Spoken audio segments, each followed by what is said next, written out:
Well, hello, everybody. Welcome again to our debates that we have between Brian and Charlie about free will. And I'm Dave. And today we're going to take the topic of free will a little bit further and not just talk about like what free will is, but specifically kind of like how free will intersects with justice. And I think we all kind of like the idea of justice, but what is justice, and do we need free will in order for justice to occur? So that is the main topic for today. And I'm going to pass it along to Brian to get his thoughts. So, Brian, what are you thinking? Well, we're going to start off with just trying to define this. So I'm going to throw out kind of a low-level definition, and then Charlie, you come back, and we're going to try to get to a point where we can define justice. So when we go forward and talk about whether free will is needed, you probably need to know what justice is. So my very low-level definition of justice is the quality of being fair and equitable. Charlie, that's probably just perfect. We can move right on, right? Um, I would say I'm probably discontented with that definition of justice. Also, we picked such a hard topic, and Dave did such a beautiful short intro. That was very nice. I think using fair and equitable, maybe it's just a feeling I have, but I have a hard time reconciling those in justice. I think back to, the first laws ever, was it the Code of Hammurabi? Yeah, I think an so. eye, like an eye for an eye. Yeah. And, and to me that there's different forms of justice. I think justice is broader than fairness and equitable. I think we hope that justice is fair and equitable in, a hard way to define, but I would say more broadly, justice is just our response, our society's, whoever's trying to administer this justice, it's a response to a behavior we don't like. Someone did something that, we disapprove of, but it violated a law or a social norm. And it's the behavior, it's our response to that. And, justice can sometimes not be fair. And I guess maybe let's just stop there, because maybe it's not justice if it's not fair. That's possible. I think when you were talking about that, so what the time you have to decide what fair is, and that's going to bring in, what is right and wrong, what is moral, and I think that's what we've talked about in the last couple of debates. So yeah, I think this is because when you put the adjectives in front of it, then it gets a little different, like social justice or criminal justice, and I think they're all good to look at, and we will look at probably more criminal justice than anything with our examples, but just justice on its own, it's maybe it's more like the hope of being fair, equitable, the goal of being fair instead of the quality, because it's the goal is to be, I think if you go into a court of law, which would be criminal justice, wouldn't the goal be to be where both parties feel like they've been treated well? Or this makes sense, even if you're the one that's the perpetrator, you've done something wrong, and you're like, but that was a fair ruling. That's the goal. I think of the lady with the scales, in front of the, That's interesting. Is this fair? Because you brought in the feelings of the parties in justice. Yep. So in your interpretation, you think justice, and maybe I should stop here and talk about two kinds of justice. Like one is retributive justice. Yep. Talking about like an eye for an eye, like you've done something wrong and you deserve to be punished or suffer because you've inflicted suffering on someone else, versus I think there's probably a word that I don't know, but I'll call it prospective justice, which is based on what has happened, what are the future potential risks of it happening again, either by the person, rehabilitative maybe, or even the effect on others. I'll give an example.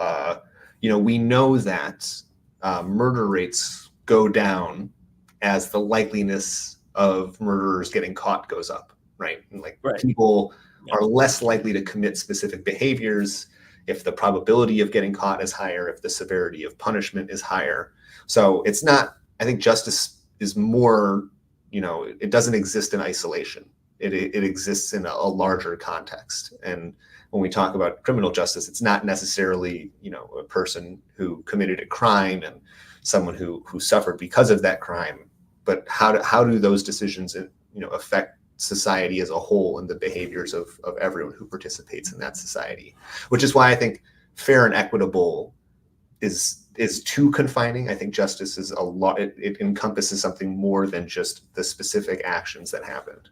Yeah, I think it's moralities at its core. I mean, that's true, but also rewards and punishment are within there too, because you can't be fair or equitable if you're not doing anything.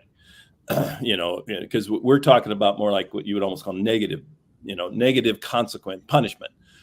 But within justice would be rewards. I mean, obviously we've all, you guys are actuaries and I used to be one. And so when is it fair to reward somebody with a salary increase and maybe a promotion because they passed an exam? Is that just? Or, what would happen if perish the thought that, that Dave passes an exam and I pass an exam and they promote me and give me a raise and they say, good job, here's an apple to Dave. Is that fair? Is that just? He's not being punished, but he feels like it. So I think that's a different trail, but I think justice is the bigger thing. When we look at criminal justice, we're mostly looking at, like you said, either rehabilitative or retributive justice, which is the negative side of things. But I think what I'm trying to grab is everything. If my kids do a task and I tell them that I'll reward them and then I don't, well, that's not just. That's unfair. So it's not just doing the right not just negative. Yeah. Also the lack or the existence of rewards. So rewards and punishment, I think, and that'll get into the free will idea. In the idea, is it just to give someone something, reward somebody for something that they didn't freely choose in the first place? We don't need to answer that now, but I'm just saying. No, I like that. My challenge was it's more than just being fair and equitable because it's in a larger context, but you also point out accurately that justice is positive too. I think that's a really good point to consider when thinking about justice, and that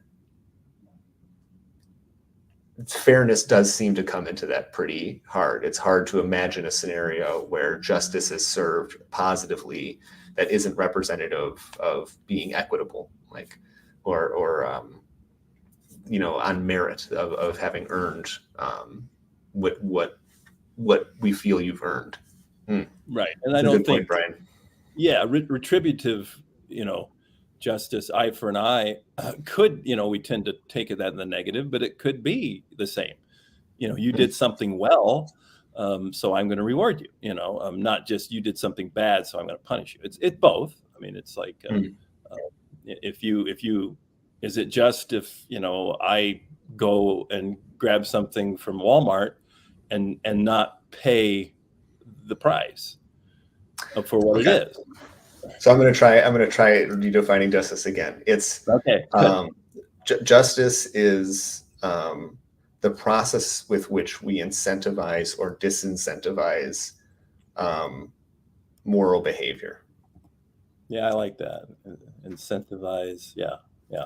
Because it's unjust if someone does something morally right, they pass an exam, but it's not justice if they're not rewarded for that in an equitable fashion to everyone else. Yeah. So I use the word equitable in it too. So and I think that's good. I think now we've got a good idea of what it is, and I think myself and probably people listening, it's sometimes you just kind of know what it is.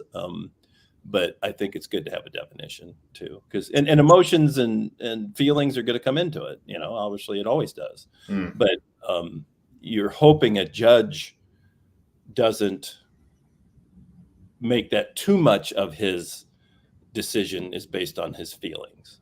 You know, Mhm. I don't like that guy's mustache, so I'm going to give him. You know, you want it to be equitable. That's not equitable. You know, that's Yeah. So Certainly, the process of maybe I guess what I'd want to say is I hope we don't dive too much today in administration of justice, the process of administration. That's a very complicated thing of which I am not qualified to talk about. Well, and that's one of the because even if you do that, then we're judging the judge, and we're right. Yeah. We're saying it's not just that way, you know. So it just becomes a regress. So yeah, you don't want to do that. So I think we got a good. I think that's good. I think. Yeah. So the idea is, so where does free will come in there? I think let's throw the test case out here, because I think it'll be good to refer back to it. Milwaukee, you can do that. Yeah. I'll talk about the test case. It's something that is real. It's happening now. There is a trend. We certainly see it in Milwaukee, where I'm from, and we call them the Kia boys. And as best I understand it, there was some information on social media, TikTok, that showed that certain years, makes, and models of Kias were very easy to steal. And some teenagers saw these videos, learned the process, and have been stealing Kias and driving them quite recklessly. And so the scenario we're going to talk about is, they stole a Kia, they were driving recklessly, they crashed the car onto someone's private property. They were caught, and now there's a judge. We'll say there's two of them. One of them is 16 and one of them is 19, and the judge has to administer justice in this situation. So that'll be our test case that we'll refer back to today. Yeah, and I think so. If you want to go, I think we maybe talked about this previously. Let's say two boys take that car, they steal it, and they run it into a telephone pole, if they're still around, and completely, total the car, and then they get caught, and then they get brought before a judge, and one's 16 and one's 19. Now we got what would be the just, what's, and I think, and then again, when free will comes in. So I'll look at it, kind of so I'll just put a shot across the bow here on, okay, I could make the case. It's like, well, the judge could say this. It's like, well, I'm a determinist, and I don't believe in that you freely chose to do this, that this was determined to do anyway. And so even though there is property damage, what we want to do, all we want to do is fix the car, because we're just trying to get the people back to where they were. So your punishment is, because it really wasn't a free moral choice anyway, I can't really punish you because you're not responsible for those actions anyway. And so I'm just going to let you go. And then the state's going to pay to get that car, because everybody will just pull their money. It's called taxes. And so there's your justice. Now tell me if, I'm trying to play your side of it to see. Mm-hmm. So I'm trying to bring in there. Okay, so if there's no free will, could you not make that case? It's like, well, why should you be punished for anything? I mean, and I think I know what your answer. I think I'll be a good one, but then we'll go down that path. Yeah, I'm happy to explain. And I'm sure but so two things. First, they're not operating in isolation. Meaning that there are other, kids, young adults, making the same decisions right now. And they're looking at what the response is to being caught, and that is influencing their decisions and behaviors in the future. So the judge's decision has to be taken in view of the greater, how are other people's behaviors going to be influenced by the decision I make? The second one is that, the the likeliness that this is the first time, I mean, maybe not likeliness is the right word, but this may not be the first time that they've stolen a car. This might just be the first time they got caught. Yeah. And if they feel that, there's no accountability, determined or not, the likeliness that they choose to do something like this again is higher. So I think that, whether you freely chose this or it was determined, the thing that's most important to consider is how are future behaviors going to change as a result of the decision made there, which is why, like, fair and equitable in this retributive sense of like, oh, we need to fix the car's it's lost, right? Whether we fix it or not is not necessarily the most important thing. The most important thing is like, what are the future behaviors going to be, and how do we influence those future behaviors? And so I think that's so you're saying that the idea is just because, and I think this is where free will advocates like myself can mess this up. Just because you're not, say, a deterministic worldview would say there's not free will, doesn't mean there's not choices.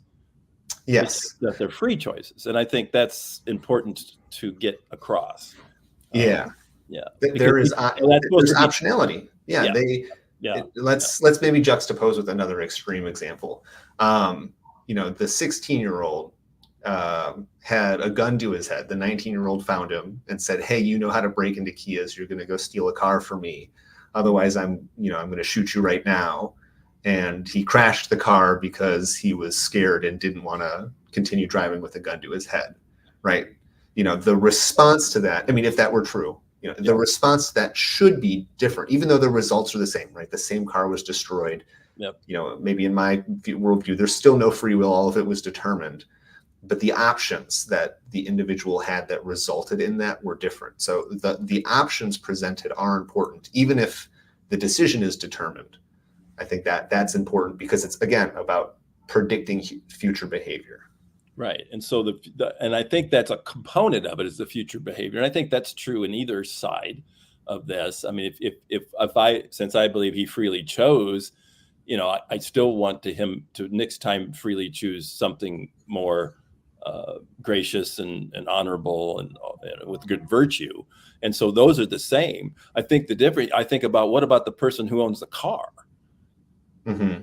And that's where you get into retributive. It's like, well, and that's why I put that in the, it's like, if they said, you guys pay for it, that's a little better. That would be the punishment. In fact, maybe you guys pay for it and you're on probation for 6 months and you can't leave your house. We'll put an ankle bracelet on you because, you chose that, and we don't want that. And that plays into both. It's more than just the car. It's not just an eye for an eye, as we say. It's no, we think we need to punish you because you freely chose that as a moral agent, to teach you, for one, for so you don't do it again, but just because the idea that as a moral agent, it's back to your first one. You're not in isolation. We want to make sure other people who make choices. And so I think you come down to it, it's the idea of we're trying to change behavior with that. And we both believe that. Mm-hmm. So for me, the free will part of it makes it, if there's no free will, I don't know if it's really what I would call justice. Because justice is about somebody being treated fairly because they made a choice. And so let me change our scenario a little bit. And I think this might work. If it doesn't, we'll just go away. But what if, because we've been talking about artificial intelligence and all that kind of stuff. So let's say we have 2 artificially intelligent robots. And so take out the 16 and the 19-year-old and put 2 artificially intelligent robots in there. Physical all the way down, and then they go and they do the exact same thing. They open this Kia because they've read on, they got that large language model. They figured out that, in fact, they could probably do more Kias. And they go before the judge.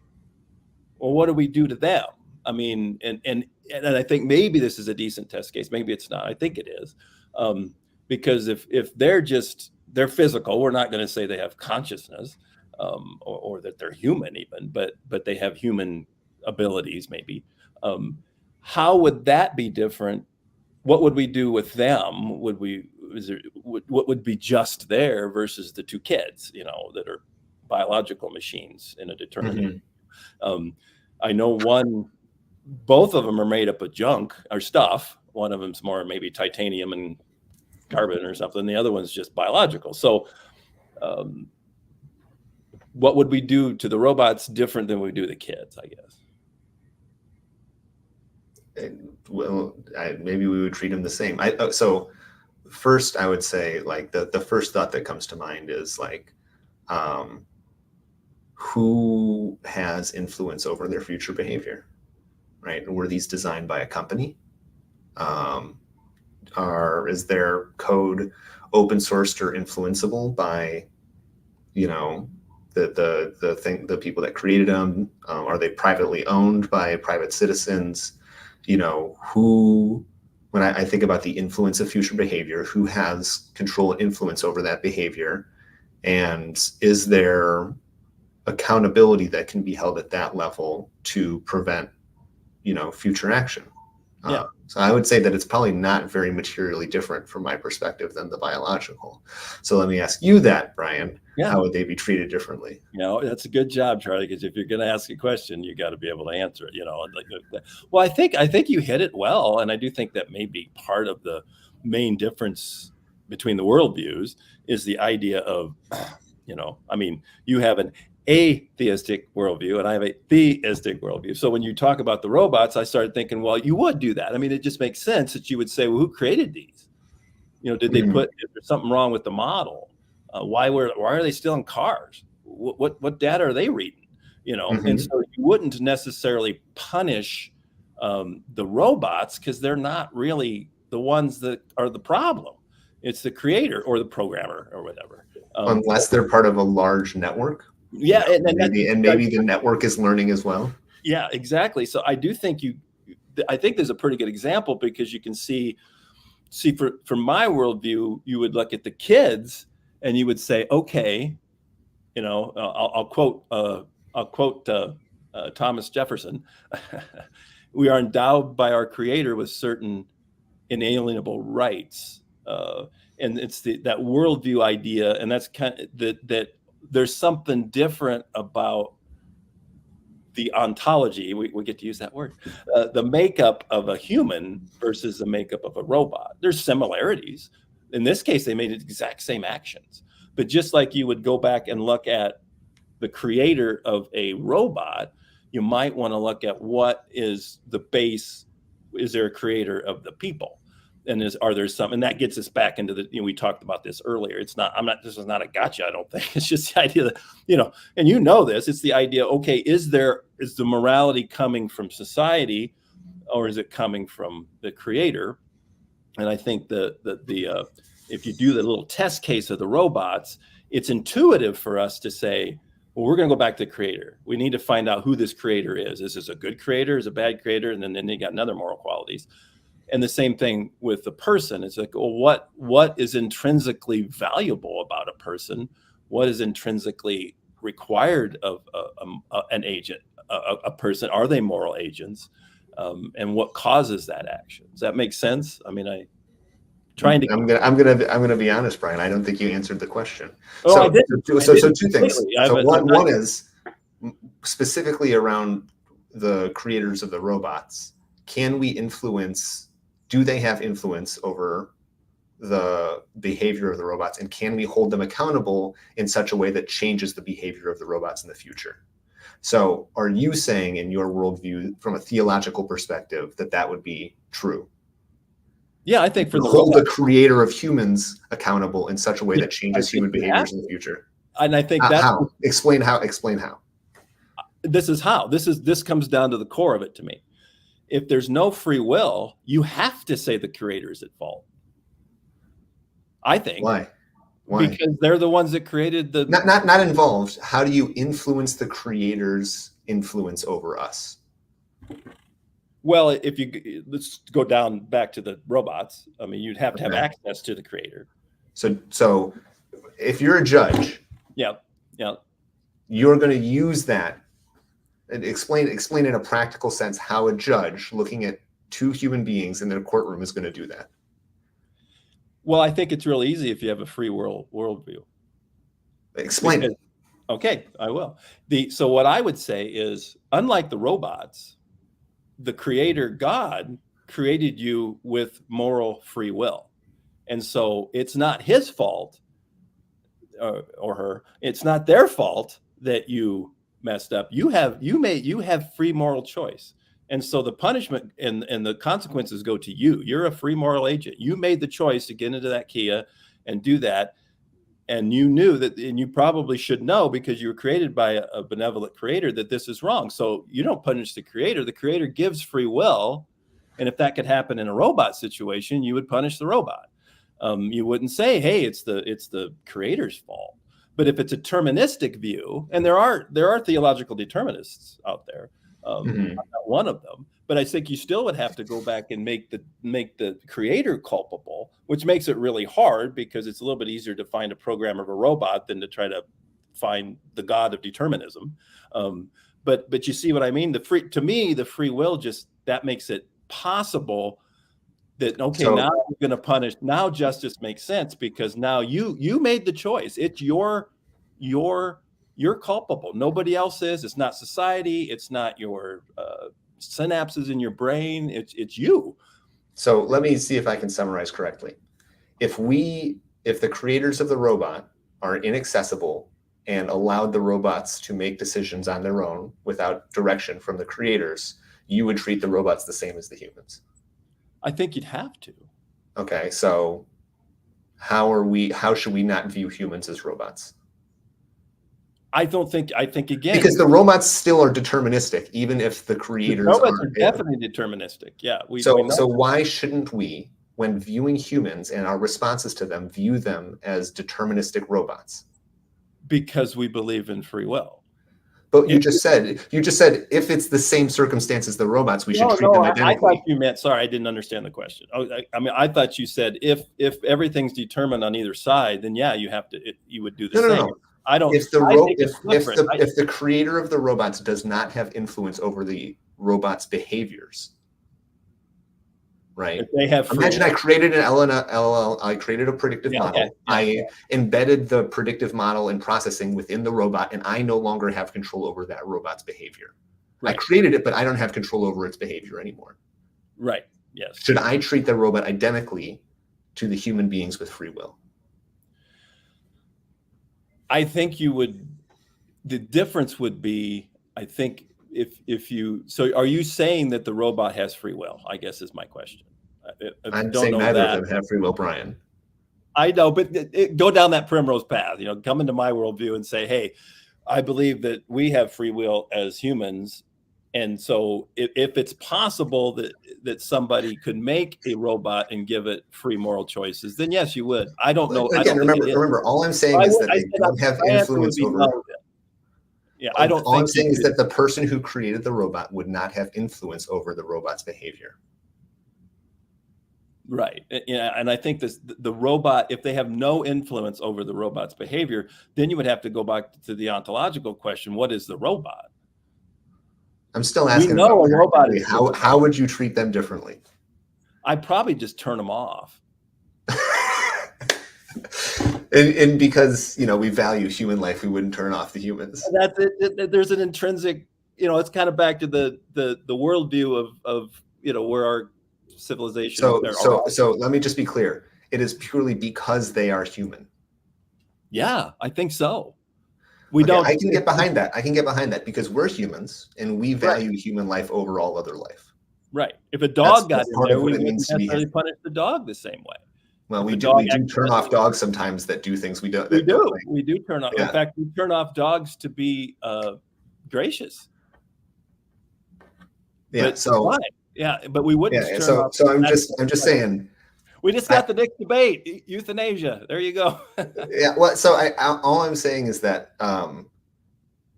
I still think that we treat imagine that you couldn't, okay, let's just say for the sake of this discussion, imagine you can't turn off the robot. Okay. Imagine that we value the robot in the same way we value a human life. I don't agree that we should. Okay. Yeah. I'm with you. Yeah. Hypothetical. Yeah. If we could, because I think, Brian, that's a bit of a cop out. Oh, it's definitely a cop out. It's just, well, but it's a logical cop out. I mean, I think it makes sense that the idea is you can turn the robot off and nobody, because in this, when you look at Brian, how about this? I'll challenge myself here. Okay. Why wouldn't I advocate for the turning off of humans then? Yeah. And that's really the question, is that, and I think, again, my goal here is not to say, well, your view is determinism is just, it doesn't value human life. My goal is to get you, which you will do right now when I be quiet, to tell me why humans are valuable on your worldview. Because I know you're going to give me good reasons, and then that'll help me learn, and it'll help our audience learn. I suspected that we would come here naturally, which is, and I think we talked about this maybe in our first discussion, is like the source of morality. And you very kindly said, I believe that you can derive a set of moral values without bringing in theology. You acknowledge that. And that was the end of the discussion. It was like 2 sentences. And I was like, good, I'm probably not ready, but I have thought about this. So I'll give you just maybe the bare bones simplest example. The most deeply centered part of our humanity, and I think I said this in a previous discussion, but we're confined to our biology, right? I can't not be within. I know maybe that's a different discussion on theology or not, but I just believe I am human, and so I'm confined to value the things that humans do. And the one universal truth to all of humanity and is that we're life. We're alive. We are part of an unbroken chain of mothers having babies that extends back 4 billion years. Every single one of us is part of that unbroken chain.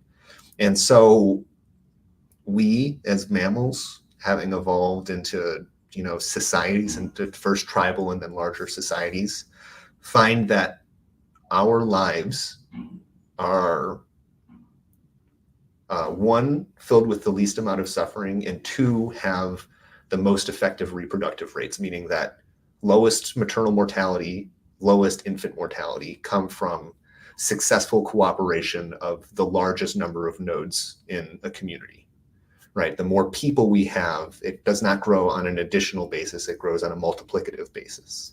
And so what we want as humans is to have as many productive, collaborative humans as possible, because it maximizes the well-being of ourselves and our society.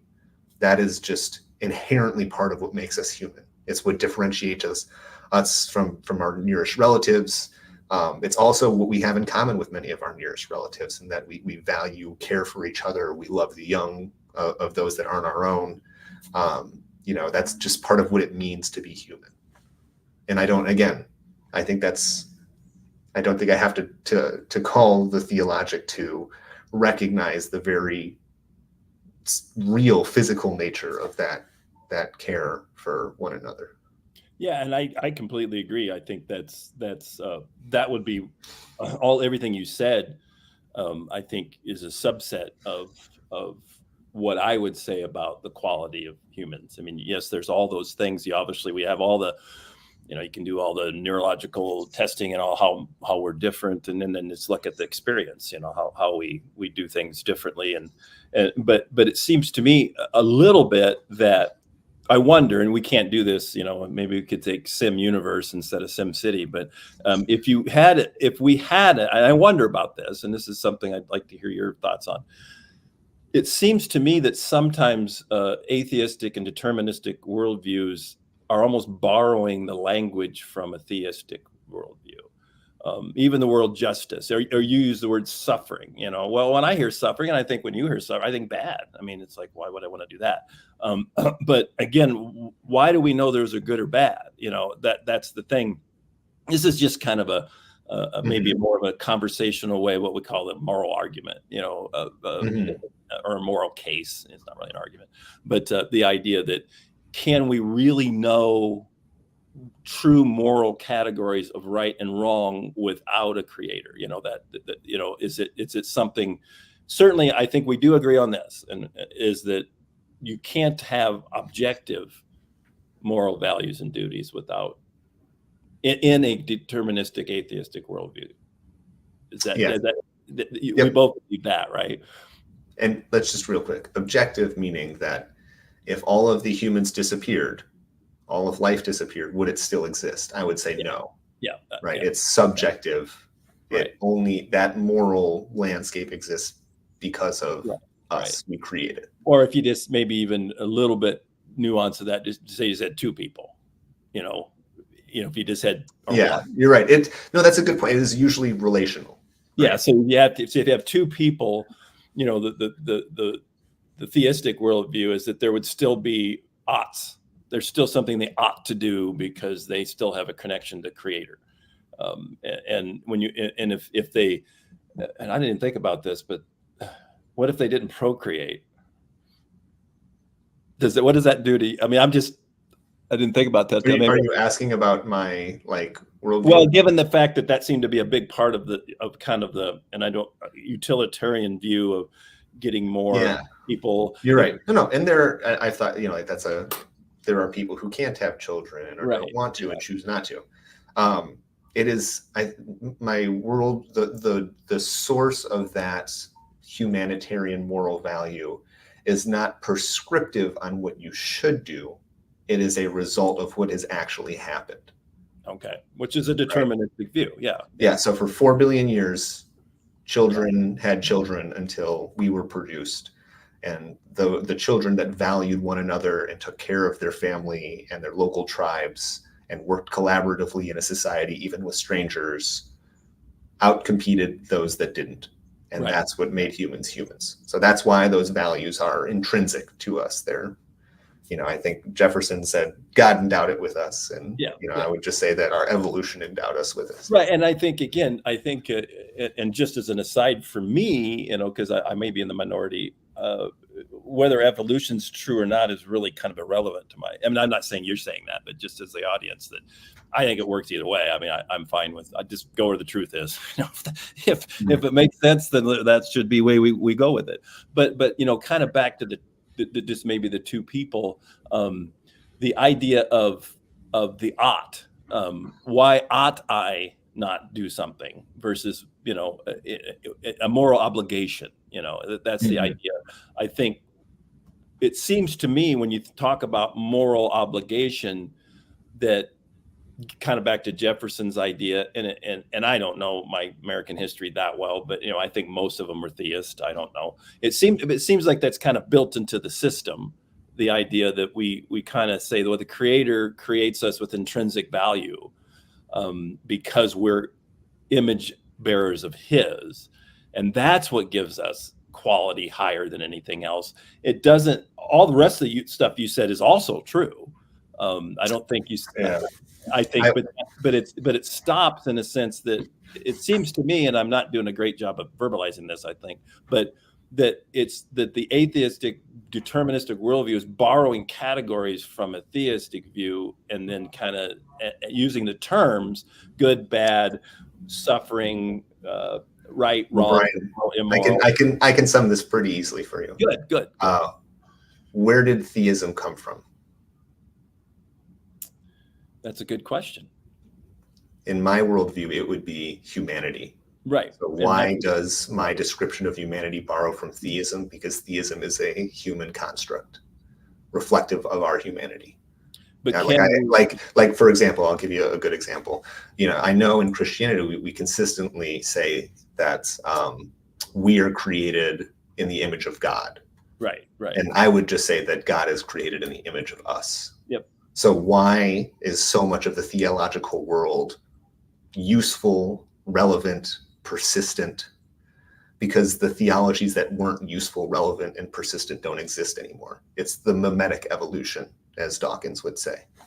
Right, and I've read his stuff. I think And I'll push back, like on Jefferson, you're talking about that they were calling these theological basis of our endowed rights, but all of the things, right, they didn't happen in isolation. It's turtles all the way down. They're influenced by all the books that they read growing up. They are influenced by the hundreds of years of Greek and Ottoman rule and all of the different rulers and structures in the past until they find some that they believe are structurally sound and useful. And and it's probably one of the reasons America has done so well is because the systems and values that we've chosen to build our democracy and our country on is that there are objectively better ones than others. And again, who gets to choose that? I think that's the problem. You get into the idea of if for instance, how do we know if we're improving our morality if there's no objective goal in the first place? Measurable results. Measurable by what? If I believe reduced maternal mortality rate, reduced infant mortality rates, reduced right, but what do I care about infant mortality rates? Do you have children? In an atheistic worldview, I mean, what difference does it make if some baby across the ocean dies? To me, because I'm going to have children one day. Well, so it's relativistic, right? Like, we care the most about our family. Back to about our local community, right? And then we care about our country, and then we care about the globe. We do, but why do we care? I mean, we have people in our society we've had societies that seem to care more about power and trying to be in charge of other people against their will. So what in a deterministic worldview, why is that bad? If they like it, if it makes it and they actually who wins? Who wins when you go to war? What's that? Who wins when you go to war?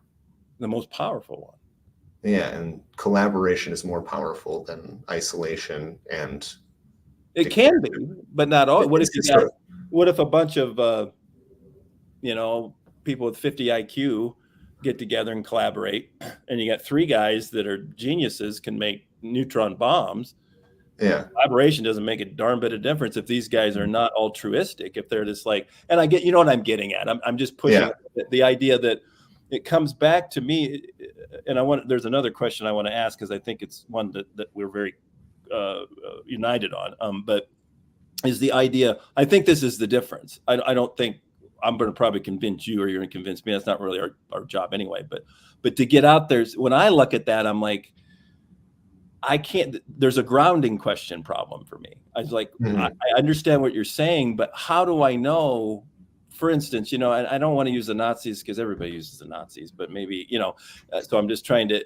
I was thinking about that as like a counterpoint to what I was saying. So and again, I don't know if that's cheating, but it's just, the Nuremberg trials, why?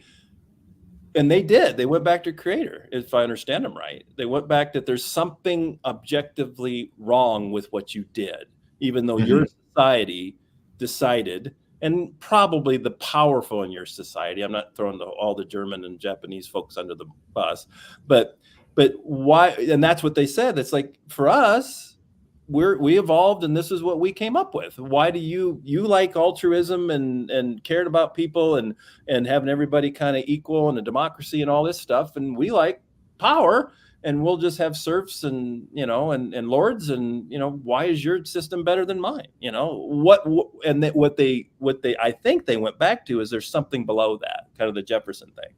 There's something below that. And I know it going to the extreme cases kind of makes it, but I'll let you talk to that. But I had one other thing about what you talked about on the God thing, but go ahead. Yeah. I would like to get back to Jess. We only have 15 minutes. See, this is how it goes, Dave. So one, I'll acknowledge, I'm biased, right? Biased in the sense that I was born in the United States. I was born now. I'm obviously deeply influenced by the values and systems that I grew up under, and probably overvalue them as the right or best. And if we look through long history of humanity, it isn't necessarily true that every part of the way we structure our moral values is necessarily the most productive. There are probably other unintentional factors for, we'll just say, America's global greatness right now. And that there were times like in World War II where it may not have been true that, we won the war, right? They could have gone the other way, and Nazism could have reigned supreme, and we would live in a very different world with very different morals. We now say they're wrong, but maybe if we were born under that, maybe not we, I don't want to loop you in here, but maybe if I was born under that regime, that I would have different morals that I would be defending as the righteous and best because of we won, and that somehow justifies a deeper sense of morality. So I'm trying to acknowledge your point here, Brian. Yeah, no, it's very hard for me to truly say that there is a deeper sense of morality based on winning. Right.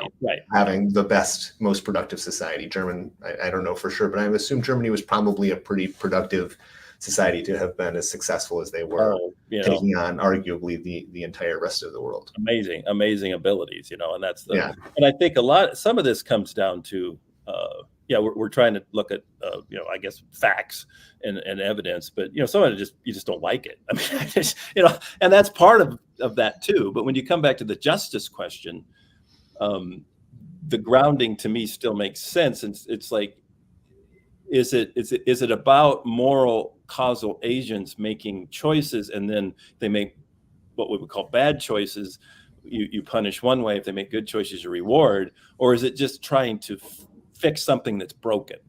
It seems like justice almost gets redefined, kind of back to our robot thing. And I'm trying to bring all these threads together. The idea of are humans that do things that harm other people just broken that need to be fixed, or are they moral agents that need to be punished? I think that comes back to the justice question. Okay. So I want to talk about this because I agree. I want to come back to justice. So personally, I don't know if it's necessarily a deterministic viewpoint, but I have a hard time with broken or okay. Well, I'm thinking like a car. Or a physical robot, if you want to. Yeah. But again, it just is. I think that when we come at things like with objective sense of morality, it feels like there should be right and wrong. And there are certain, I think of it, I think we mentioned this before the call, but contextual morality, is that the right phrase you said? Situational ethics, I think. But situational ethics, right? I think that everything is just a unique situation, and that we need to view and look at it and give context to it. And that, like going back to the Kia boys, like why, how did they get where they are? What resources was there a lack of resources, a lack of support? Were they kicked off the football team for bad grades, and that's why they have so much free time? I just so to say that they're wrong or that they're broken, and again, you have to remember, I think of the machine and the human is not necessarily materially different in how we operate. And so I think I always just come back to, on a personal level, not looking at things retributively. I forgive immediately. It hurts. If that was my personal property, they stole my car, I would be displeased with that decision. Yeah. But that decision has nothing to do with me, right? That I don't know them, right? I lost my property and I'll have to deal with that. But they're separate from me, and I don't punish them to try to make me feel better. Instead, think about, I don't want them to do that again in the future to someone else. I don't want someone else to be harmed. And my argument is that I don't see how free will is useful in deciding what to do, right? You mentioned, we talked about the car versus free will. And if I want to be the most effective at changing behavior, I don't see the point in studying free will or its origins. I want to study its influences. What happened in that human being's life up to today? How does the brain work and make decisions in a 16-year-old versus a 19-year-old versus a 25-year-old? Studying the mechanistic nature of how we work, how we make decisions, and the life and culture that led people to make those decisions is infinitely more useful, in my opinion, when deciding how to respond to something than saying, oh, they had free will and made a choice. I don't see the use in the response to that. Does that make sense? Oh yeah, it makes sense, and I agree with you. All that I think that's something that maybe people with a theistic worldview do kind of maybe not take as seriously as we should, because those all matter. And I think we had this in a previous debate. To me, I don't think those are determinative, that they make the choice for you. I think they're influential, and sometimes, we have like the insanity defense. Obviously we know there's a reason why they chose that really wasn't free there. So that's built into the system really already, that we know that. And I think, but to me, it seems like, and this is just, and I told you this when we started the debates, your job is much harder than mine. Because I think trying to give because mine's easier. I just throw God in there and everything works. It's not quite that easy. but the idea of, yes, I agree, there's all influences there, but to me, what does free choice do? I think when you look at it, you may not see what it does, but I think and this is going to be a subjective argument, when I look at my choices, and you can, and even Dave, if you want to throw, it seems to me that I'm making a free choice. I know they're influenced, but I don't think and it real comes down to, back to the ontological question, is there an I there to make a choice? Or am I just molecules in motion that's determined that, we're by biology and evolution came into being, and by biology and evolution will come out of being, and to me, if there's no I there that's separate from that, this is transient, it's temporary, it can have meaning, but it's not, and subjectively, I just don't like that. I'm not giving you a lot of reasons why you should believe the other way, but I like the fact that that's not true. There's an I there past the physical, that not only, and that's why I grab onto the free will like a lot of people do, because I feel like we actually kind of lose a true entity of who we are, because we're really not any different than the robots in a sense of being stuff. It's just, you go down, there's only so many different elements, or, I don't know, there's 106 or whatever there is now. I mean, it's, you know what I mean? And that's not, I'm not trying to make an argument for it. It's a subjective argument. And you can make your own, say, well, you don't like that. Well, I do. And that's fine. And that's a good argument, I think do you ever just feel like there's something more than that, or do you even think you want that? I mean, you don't have to answer those questions if you don't want to throw it out there. Brian, I think we talked about this in our very first discussion, but I operate as if I have ultimate responsibility, right? The fact I believe there's no free will results in me obsessively, maybe not obsessively, but like focusing deeply on what makes me. What is that? What is the evolution of human civilization and values that have led to the world we have today? What makes humans humans? How are we different than chimpanzees and all the other life? What is the long history of life, and how did it propagate to who we are? What is my direct genetic lineage? What things do I have? What would seem to be consistent across my cousins and uncles and aunts, and what behaviors do my parents do that I have learned in my childhood that I take for granted, but are clearly directly influenced by them. Like, I think about that deeply because I believe I have influence, because I know factually I have influence over my future behaviors. Mm-hmm. And so, like, imagine that my father does something or did something when I was a kid that I don't like. Maybe he talked too loud. I don't know. We're going to pick something, and I don't want to talk too loud when So I have to recognize that. And then if I want to change my behavior, understanding how behavior change happens, how we make decisions from a variety of options and select one, helps inform me to better change those future behaviors. So I operate as if I have ultimate responsibility because I know that I can change my behavior in the future.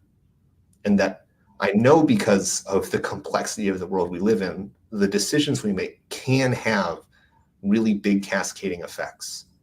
And so I operate with a lot of responsibility, right? I think about the fact that I have those. I am cognizant of them.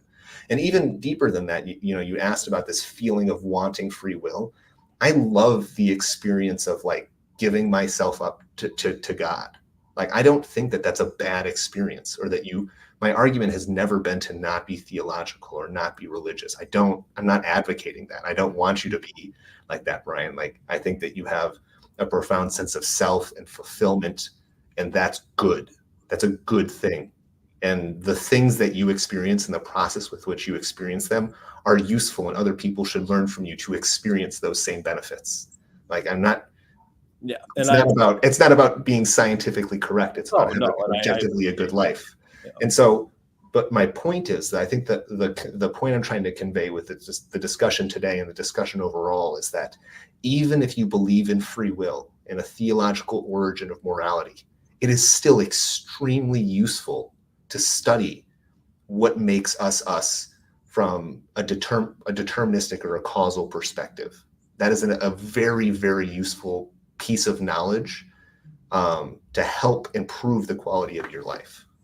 And I agree completely. I do a lot of counseling in my job, and I read a lot of stuff because people, if you know what influences people's behavior because of different substances or past experiences, it can help you counsel the next person on maybe how to not do that. So no, I think, and if nothing else, I just wish, I wish more, if all the atheists were like you, we'd be okay.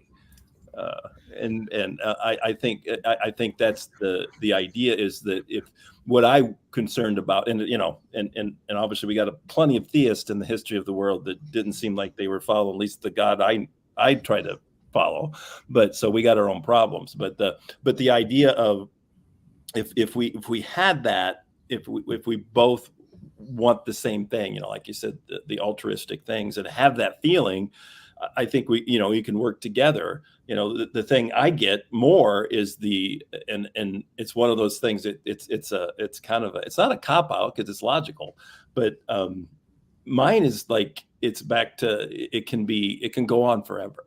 My isness, my person, and that just takes kind of what we call faith, I guess, trusting in something with some evidence, but not complete evidence. And that also feeds into it for me. But I think back to what you were talking about, I think that's what I'm concerned about with some atheists don't do that. They're like, I just want to do my own thing. And that worldview can say, well, go do it your own thing. There's no objective moral values, if you can get enough people and, get a cute little black mustache and get everybody to follow you, you can do what you want, and again, I think that there's slippery slope problems on both sides. Yeah, I think. Yeah, maybe I'll send a message to my atheist friends out there. It's ironic to walk through the world assuming that the vast majority of people are wrong, and not take a second to consider that there's probably some things you're wrong about too. Yeah, that's a good idea. I'll just second that and just take out atheistic friends and theistic friends, because if you are, especially if you're Christian, humility should be at the height of that, knowing that you don't know it all. And I've enjoyed just talking with you. I've learned a lot today just about that, how we can, about what justice means. And so really to land the plane, really, it's like whether or not you believe there truly is a God and that you are beholding to him for your actions and will be judged, if not in this life, in the next, or you believe that God is something that we use, I don't want to say made up, but use for the benefit of humanity that's evolved through there. Really, when we go forward, there's a lot of similarities there in how we end up doing things when it comes to justice. And if there's differences after that, well, we can keep talking about that in other debates. Well, cool. Say this is like you say, it's going by quick, and I was just so many. Sometimes I got so much into the debate, I forgot what my job was to move you guys. My apologies for that, but it really was getting very engaging there, where I even lost track of what I was supposed to be doing. To wrap things up, I'm thinking about something that kind of like piggy-tailing off both of your final comments, but being a math guy. One of my favorite quotes from the Bible talks about the theistic being in the Bible as being beyond measure. And I know for myself, I like that because I know whether or not I am deterministic or theistic, I know that I am pretty small in the whole scheme of things. And that really my own knowledge and awareness rounds pretty close to zero when it comes to what's out there. And as long as I have that perspective, I feel like, I always say that we as humans are way much more alike than we're different. And that goes for, regardless of what your world perspective is. And so I think that maybe that's a good way to wrap it up, is that we've understood some differences, and that's great to highlight. But I think at the end of the day, what we've also uncovered is how much we have in common. So that's a good starting point. Yeah, I agree. But anyway, thanks everybody for joining us. And we do hope that this is helpful to challenge your thinking, because the goal in all this isn't necessarily to try to convince other people to change their perspective, but really open our mind to our current perspective. And I think all three of us would agree to that we want to challenge ourselves to grow in our perspective. And so that's really the motivation behind all this. And so hopefully that was true of you. And if you have any comments, feel free to leave them in our YouTube channel there. And thanks for joining.